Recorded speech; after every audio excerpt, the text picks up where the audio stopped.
Sa videong ito guys, pag-uusapan natin ang makipag-collab sa isang brand.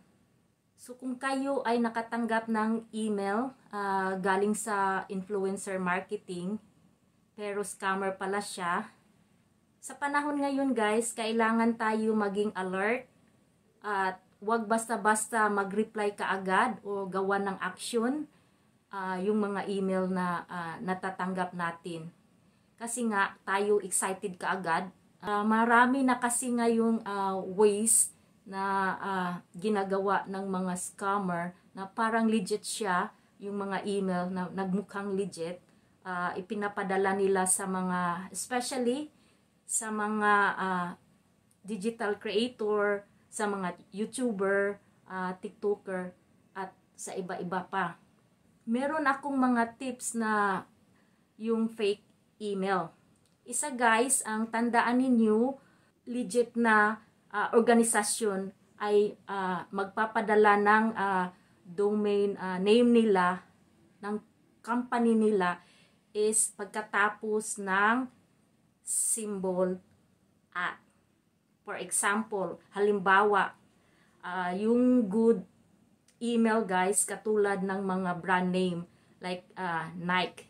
So, at Nike.com or at Amazon.com. So, yun lang ang mga example na binibigay ko sa inyo guys.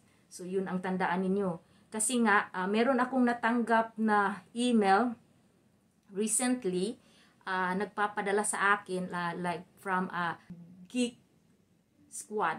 So, supposed to be, ang nakalagay sa domain niya ay at geeksquad.com.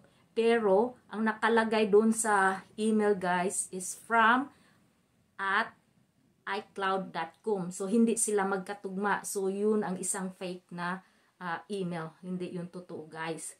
So, isa pa, meron pang idadagdag ko sa inyo, kailangan yung email na nagpapadala sa iyo, pangalan ang nilalagay sa inyo. Hindi yung generic pagbati like their customer. Hindi. Kasi nga, kilala ka niya. Kung kayo ay YouTuber, pinagmamasdan kayo or kailangan alam niya kung sino kayo. Hindi yung their customer. So, isa din yun guys, ang tatandaan ninyo. Kung meron kayong natatanggap na email galing sa malalaking company, ay kailangan ay nagmumula yan sa publikong domain like at yahoo.com, at gmail.com, at hotmail.com. Ito pa, kung maghihingi sila ng personal information mo sa email, isa na din yun. Remember guys, ang totoong sponsorship ay hindi talaga sila naghihingi ng bayad sa product nila or naghihingi ng shipping fee para ipadala nila yung product.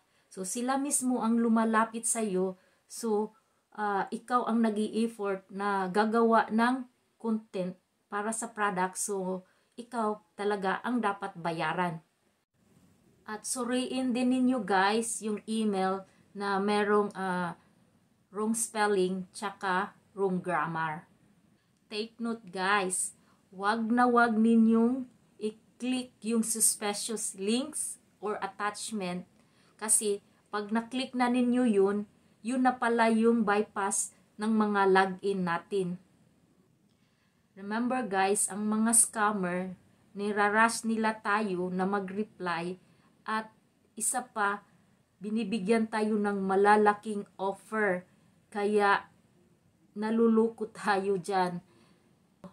Sana guys, ang videong ito is meron kayong natutunan.